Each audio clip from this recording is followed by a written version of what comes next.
Here we have verse 13, the 18th chapter, the Gospel of John. We're in the midst of the drama surrounding the arrest and detention of Jesus. He's been arrested in the Garden of Gethsemane, and now the authorities who have come, a goodly number of them, of course, we hear in the previous verse, have cuffed him basically and now are leading him away, and that's where the story picks up here. So we have Kai and the connective egagon, from ago, I lead. This is the third person plural aorist active indicative, so they led. And then pros, the preposition, takes the accusative, usually used when motion is involved, as it is here. Pros hanan.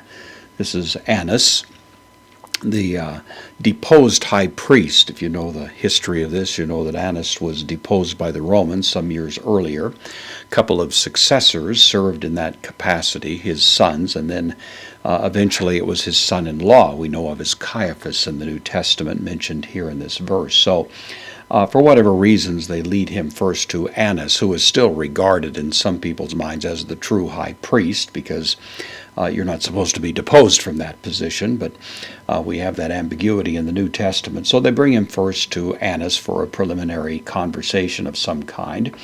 John uses the indeclinable adverb here, proton, which means first, so they led him first to Annas.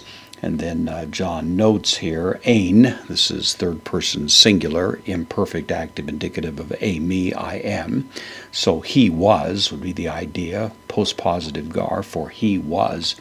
Pentheros, it's a word that means father-in-law, not used too often, obviously, in the New Testament, the sense of it here. So he was father-in-law to, the genitive, singular, masculine article with Caiapha, Caiaphas.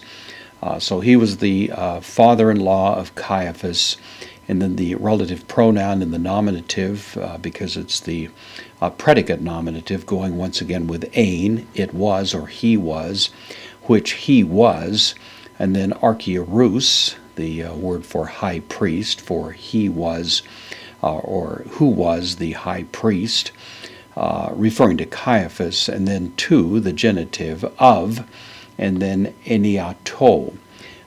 This is the word that means a year, but it has a certain emphasis to it. You might say the self-same year. The intensive is really what's suggested by the autu there. So to eniautu, that same year, and then actually adding some additional emphasis to it. Akenu, that self-same year, as if to give special emphasis that this was a year of unusual significance, in the sense that it's the year that Jesus, of course, accomplished all the great deeds that are involved in the gospel. So they've arrested him, they've hauled him away, they're going to take him in a preliminary hearing, so to speak, to Annas, and from there he's, of course, eventually going to wind up before Caiaphas, and from there to Pilate.